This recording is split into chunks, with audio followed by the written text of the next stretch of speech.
العالمين والصلاة والسلام على أشرف الأنبياء والمرسلين نبينا محمد وعلى آله وأصحابه أجمعين أما بعد. ആദരണീയരായ സഹോദരന്മാരെ,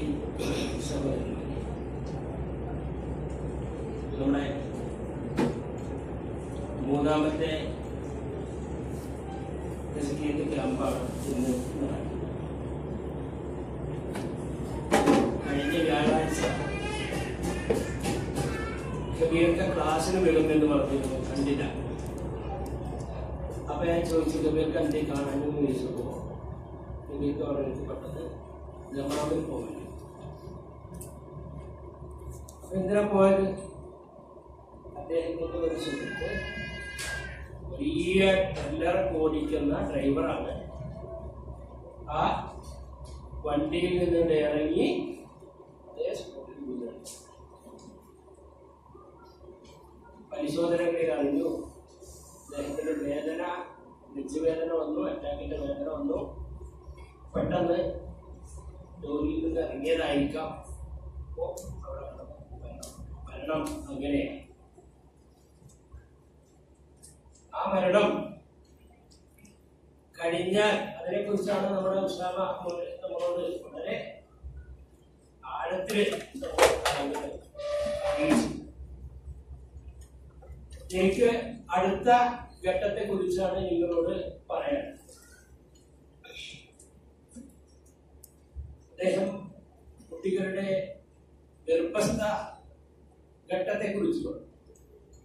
ആ ഗർഭകാലം അതൊരു വീടാണ്, ഒരു മനുഷ്യന്റെ ഒരു ആദ്യത്തെ വീടാണ് ഗർഭകാലം എന്ന് പറയുന്ന ഗർഭം. അത് കഴിഞ്ഞാൽ പിന്നെ ഭൂമിക്ക് വരുമ്പോൾ അതിനേക്കാൾ വളരെ മനോഹരമായ ഒരു ദുനിയ, അടുത്ത അതാണ് ദാറുൽ ആഖിറ എന്നോ ദാറുൽ ഖബർ എന്നോ പറയും. അതിനെക്കുറിച്ച് റസൂലുള്ളാഹി സ്വല്ലല്ലാഹു അലൈഹി വസല്ലം പറഞ്ഞിട്ടുള്ളത്, അൽ ഖബർ അവ്വലു മനാസിലിൻ മിൻ മനാസിലിൽ ആഖിറ. ഖബറാണ് മരിച്ച ആളുടെ ഫസ്റ്റ്, ആദ്യത്തെ മൻസിൽ, വീട്. അവിടെ എത്തിക്കിടക്കുമ്പോ അയാൾ ആരെങ്കിലും രക്ഷപ്പെട്ടാൽ സമാധാനമാണെങ്കിൽ പിന്നെ അയാൾക്ക് കൊല്ലിക്കണം. അവിടെ ഒരാൾക്ക് സമാധാനം കിട്ടാത്ത ഒരു ഘട്ടമാണോ എന്ന അശബ്ദമിൽ പിന്നെ വരാനുള്ളത് അതിനേക്കാൾ ഭയാനകമാണ് എന്ന് നിമിഷം. അപ്പൊ അതുകൊണ്ട് നമുക്ക് പലപ്പോഴും തന്നെ സഹാബത്ത് പൂർവികരൊക്കെ ചോദിക്കാറുണ്ടായിരുന്ന ഒരു ചോദ്യം എന്താണെന്ന് വെച്ചാല്, നമുക്കൊക്കെ ചെന്ന് കിടക്കാനുള്ള ആ ഖബറിനെ കുറിച്ച് നിങ്ങൾ എപ്പോഴെങ്കിലും ഒന്ന് ആലോചിക്കാറുണ്ട്? നമ്മൾ ബെഡ്റൂമുകൾ പോകുമ്പോ ആണുങ്ങളോടായി പറയുന്നത്, ബെഡ്റൂമുകൾ പോകുമ്പോ നമ്മളെ പെണ്ണുങ്ങളെ മെത്തൊക്കെ വിരിച്ച് തലയിലൊക്കെ ശരിയാക്കി വെച്ച് പുതപ്പൊക്കെ തന്നെ ഓർഡറാക്കി വെച്ചിട്ട് നമുക്ക് അവർക്ക് ശരിക്കും ഒരു വല്ലാത്ത സന്തോഷം. എന്റെ പുതിയാപ്പളക്ക് വേണ്ടിയിട്ട് ബെഡ്റൂം ഇങ്ങനെ എല്ലാം സെറ്റ് ചെയ്യുമ്പോ പുതിയണ്ണനും പെണ്ണിനും ഭയങ്കര സന്തോഷം, ഒരു നിർവൃതിയാണ്. എന്നിട്ട് സുന്ദരമായി രണ്ടുപേരും കിടന്നുറങ്ങും. അതേ കിടന്നുറങ്ങുന്ന രണ്ടിലൊരാൾ നാളെ കിടക്കുന്ന ആ സ്ഥലത്ത് തലയണയില്ല, മെത്തയില്ല, ബെഡ്ഷീറ്റില്ല. ആ പുതിയാപ്പളന്റെ കൂടെ ഞാനൊന്ന് കിടക്കട്ടെ എന്ന് പുതിയെന്ന് പറയില്ല. എന്റെ പ്രിയ പത്നിയെ ഞാൻ ഒരിക്കലും ഒറ്റക്കാക്കൂല, ഞാനും ഉണ്ടട്ടോ എന്ന് പറഞ്ഞ് അല്ലെങ്കിൽ നീ ഒന്ന് കിടന്നോ അവിടെ കൂടെ എന്ന് പറഞ്ഞാൽ ഓടി രക്ഷപ്പെടില്ലാതെ. കാരണം ഖബർ എന്ന് പറയുന്നത് അങ്ങനെയാണ്. ഖബറിനെ കുറിച്ച് റസൂലുള്ളാഹി സ്വല്ലല്ലാഹു അലൈഹി വസല്ലം പറഞ്ഞു തന്നതൊക്കെ ഗൈബിയായ കാര്യങ്ങളെ കുറിച്ച് കൃത്യമായിട്ട് നാം ഇടയ്ക്ക് കേൾക്കുക, അറിയുക എന്നുള്ളത് നിർബന്ധമാണ്. ഒരു ഹദീസിൽ പറഞ്ഞു, വഇന്ന ലിൽ ഖബരി ലവജ്ജ ലവമ്മ എന്ന് പറഞ്ഞു. ഖബർ നമ്മള് മരിച്ച് പാപ്പാണെങ്കിൽ മക്കളും മറ്റുള്ളവരൊക്കെ മക്കളാണെങ്കിൽ വാപ്പയും എല്ലാ കുടുംബക്കാരും അവിടെ ഇട്ടിട്ട് നമ്മൾ പോരുമ്പോൾ നിങ്ങളുടെ ചെരുപ്പിന്റെ അടികൾ കേൾക്കാത്ത ആ സ്പോട്ട് എത്രയും അടുത്തെത്തിക്കഴിഞ്ഞാൽ പിന്നീട് ഒരു സഹാബി പറയുന്നുണ്ട്, ഈ ഖബറിന്റെ പുറം ഭാഗം കാണാൻ എന്ത് സുന്ദരം, എന്നാൽ ആ ഖബറിന്റെ അകത്തളം എത്രമാത്രം ഭയാനകം. ഖബറിൽ നടക്കുന്ന കാര്യങ്ങളെ കുറിച്ച് നമ്മൾ അറിഞ്ഞിരുന്നെങ്കിൽ ആ സെയിം ടൈം ഹാർട്ട് പൊട്ടി മരിക്കും. അതികഠോരമാണ്. ആർക്ക്? എല്ലാവരും, മുഅ്മിനാകട്ടെ അല്ലാത്തവരാണ്. ഇനിയോ പ്രവാചക തിരുമേനി പറയുന്നു, ഇന്നലിൽ ഖബരി ലദമ്മത്തുൻ ലാ യൻജു മിന്നാ അഹദുൻ. ആ ഖബറിനൊരു ഞെരുക്കലുണ്ട് നിങ്ങളെ, അതിൽ നിന്ന് ഒരാളും മുഅ്മിനോ അല്ലാത്തവരോ ഒന്നും രക്ഷപ്പെടും. ഒരു ഞെട്ടിക്കലുണ്ട് നിങ്ങളെ, അതിൽ നിന്ന് ഒരാൾക്കും രക്ഷ കിട്ടുകയില്ല. അതുപോലെ തന്നെ ഉസാമ സൂചിപ്പിക്കുകയുണ്ടായി, ഖബർ എന്ന് പറയുന്ന ആ ഭയാനകം. ഒരിക്കൽ റസൂൽ സല്ലല്ലാഹു അലൈഹി വസല്ലം ആ ഖബറിന്റെ അടുത്ത് ഇരുന്നിട്ട് കരഞ്ഞു. എന്നിട്ട് പറഞ്ഞ ഒരു നിർദ്ദേശം, ഇപ്പൊ ഈ കിടക്കുന്ന ആളുണ്ടല്ലോ, ഇങ്ങനെ നമുക്കൊക്കെ കിടക്കണം. ഇങ്ങനത്തെ ഒരു ഘട്ടമുണ്ട്, അതിന് നിങ്ങൾ എല്ലാവരും ഒരുങ്ങിക്കോളി എന്ന് റസൂലുള്ളാഹി സ്വല്ലല്ലാഹു അലൈഹി വസല്ലം ഉണർത്തുകയില്ല. അതുപോലെ തന്നെ നബിതിരുമേനി എപ്പോഴും ഡെയിലി അല്ലാഹുവിന്റെ റസൂല് പടച്ചോനെ കാക്കണേ എന്ന് പറഞ്ഞ് എടുത്തു പറയുന്ന ഒരു ഇടങ്ങേറ്, ഒരു ശിക്ഷ, അത് അദാബുൽ ഖബർ ആണ്. അല്ലാഹുമ്മ ഇന്നി അഊദു ബിക മിൻ അദാബിൽ ഖബർ. ആ ഖബർ അത് മറഞ്ഞു പോകുന്ന ഒരു ഘട്ടമേ ഇല്ല. നമസ്കാരങ്ങൾ, ആ നമസ്കാരങ്ങളിലൊക്കെയും പ്രവാചക തിരുമേനി അത് പ്രാർത്ഥിക്കാറുണ്ടായിരുന്നു എന്ന് നമുക്കറിയാം. ഒരു മനുഷ്യന്റെ കഥ വിശദീകരിക്കുമ്പോ പ്രവാചക തിരുമേനി പറയുകയാണ്, നേരത്തെ ഉസാമ സൂചിപ്പിച്ചതുപോലെ മരിച്ചു കഴിഞ്ഞാൽ നല്ലവരാണെങ്കിൽ പറയുന്നത് പെട്ടെന്ന് തന്നെ ഖബറിലേക്ക് കൊണ്ടുപോ എന്ന് പറയും. കൊണ്ടുപോകും, നമ്മളത് കേൾക്കുന്നില്ല.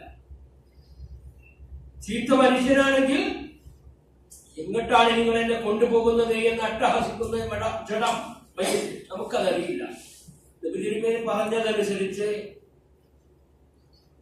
ആ അട്ടഹാസം മനുഷ്യന്മാർക്ക് കേൾക്കാൻ പറ്റില്ല, അല്ലാത്തവയൊക്കെ അത് കേൾക്കുന്നു ജന്തുക്കൾ. അതുകൊണ്ടാണ് അത്ര ജനാസയുമായി ഇങ്ങനെ പോകുന്ന സമയത്ത് റോഡരികിലോ പരിസരത്തിലോ ഉള്ള മൃഗങ്ങള്, പശുക്കാള, ആട്, പൊത്ത്, എരുമ പോലെയുള്ളവയൊക്കെ ചെവി ഇങ്ങനെ പൂർപ്പിച്ചു നിർത്തി വാരിയുയർത്തി ശബ്ദമുണ്ടാക്കി പോടുന്നു. ഈ അട്ടഹാസം കേൾക്കാൻ കഴിയാതെയാണ് എന്നാണ് പണ്ഡിതന്മാർ. കാരണം എന്താ, അവനതിന്റെ ഫ്യൂച്ചർ നേർക്കുനേരെ കാണുകയാണ് ഈ ജഡം, ഈ മയ്യത്ത്. അപ്പോ ആദ്യമായി ചെന്ന് കിടക്കാനും അവിടെ ചെന്നാൽ കിട്ടുന്ന അനുഭവങ്ങളും അവൻ അനുഭവിക്കാൻ തുടങ്ങി. അതുകൊണ്ട് അവന്റെ അട്ടഹാസമാണ് എന്നെ കൊണ്ടുപോകല്ല എന്ന് പറയുന്നു. ആ ഖബറിൽ എത്തിക്കഴിഞ്ഞാൽ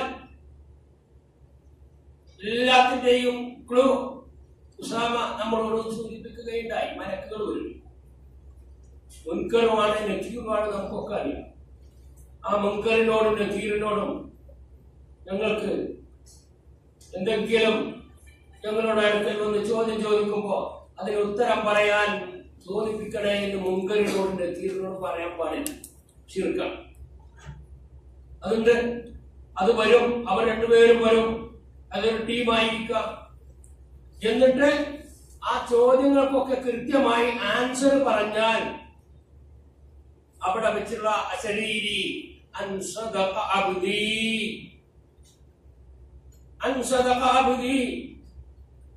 ഈ അടിമ, ഈ ദാസൻ അവൻ സത്യസന്ധനാണ്.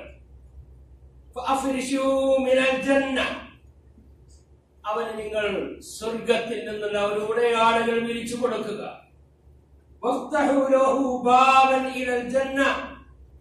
സ്വർഗീയാരാമങ്ങൾ കണ്ടാസ്വദിക്കുവാൻ ഒരു കവാടം ഈ ഖബറിലേക്ക് തുറന്നു വെക്കുക. സ്വർഗീയ ഉടയാടകളും അവന് നൽകുക എന്ന് പറഞ്ഞുകൊണ്ടാണ് ആ മലക്കുകൾ അവിടെ നിന്ന് പോകും. പിന്നീട് അവർക്ക് അന്ത്യനാൾ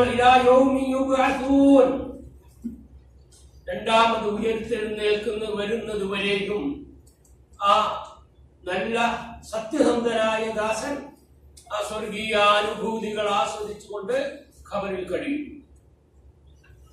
പ്രവാചകന്റെ മറ്റൊരു ഹദീസിൽ നമുക്ക് കാണാൻ സാധിക്കും, നിശ്ചയമായും ഖബറിനെ കുറിച്ച് പറഞ്ഞപ്പോൾ പ്രവാചകൻ തിരുമേനി പറഞ്ഞു, ഇന്ന ഹാദിഹിൽ ഖബർ, ഈ ഖബറുകളുണ്ടല്ലോ, മലീഅത്തുൻ ദുൽമത്തുൻ, അത് കട്ട പിടിച്ച കൂരിട്ടായിരിക്കും. നമുക്കറിയാം, ആലോചിച്ചാൽ മതി. ഇത് വലിയ ഒരു കുഴി, പിന്നെ ഒന്നും കൂടി ചെറുതാക്കിയിട്ട് താഴോട്ടൊരു കുഴി, അതിൽ നമ്മളെ കിടത്തി നമ്മളൊക്കെ മുകളിലൊക്കെ ഇഷ്ടികയോ ബ്ലോക്കുകളോ വെച്ച് പിന്നെ അതിന്റെ മുകളിൽ മണ്ണിട്ടിട്ട് ഒരു അവിടെ പിന്നെ നമ്മുടെ കൂട്ടിനാരുമില്ല. നമ്മളെത്ര പ്രിയപ്പെട്ടവരായിക്കൊണ്ട് നടക്കുന്നവരൊന്നും നമ്മളൊപ്പം ഉണ്ടാവില്ല. നമ്മൾ ആർക്ക് വേണ്ടിയൊക്കെ അധ്വാനിക്കുകയും സമ്പാദിക്കുകയും കൂട്ടിവെക്കുകയും ചെയ്തോ അവരാരും ചിലപ്പോൾ നമ്മളെ തിരിഞ്ഞു നോക്കില്ല. ഈ സമ്പാദ്യങ്ങൾക്ക് വേണ്ടിയിട്ട് അവരൊക്കെ ചിലപ്പോ കടിപിടി കൊടുക്കില്ല. അതുകൊണ്ട് അവനവരുടെ സ്വന്തം സൂചിപ്പിച്ചതുപോലെ ഇവിടെ നിങ്ങൾ ഗംഭീരമായ എടുപ്പുകൾ ഉണ്ടാക്കി പരലോകം മരണാനന്തരമുള്ളതൊക്കെ നിങ്ങൾ തകർത്ത് തരിപ്പണമാക്കി എന്ന് പറഞ്ഞില്ലേ, അതിന്റെ ഉൾട്ടയാണ് നമ്മൾ ചെയ്യേണ്ടത്. ഇവിടെ നമുക്ക് ജീവിക്കാനും അത്യാവശ്യത്തിനുള്ളതൊക്കെ ഉണ്ടാക്കിയാൽ മതി. പിന്നെയോ നമ്മൾ അവനവന് ജീവിക്കുവാൻ സ്വസ്ഥമായി സമാധാനത്തോടെ സന്തോഷത്തോടെ ജീവിക്കാൻ ആവശ്യമുള്ള ആ മുന്നൊരുക്കം, അതിനു വേണ്ടിയിട്ട് എമ്പാടും പണം ചെലവ് ചെയ്യുക, നമ്മുടെ അധ്വാനം ചെലവ് ചെയ്യുക, നമ്മുടെ ശരീരം നമ്മൾ അതിനു വേണ്ടി വിനിയോഗിക്കുക. ഇതിന് കഴിയണം. അവർക്ക് ഖബറിൽ പ്രകാശപൂരിതമായിരിക്കും. പ്രവാചക തിരുമേനിയുടെ ഹദീസിൽ നമുക്ക് കാണാം,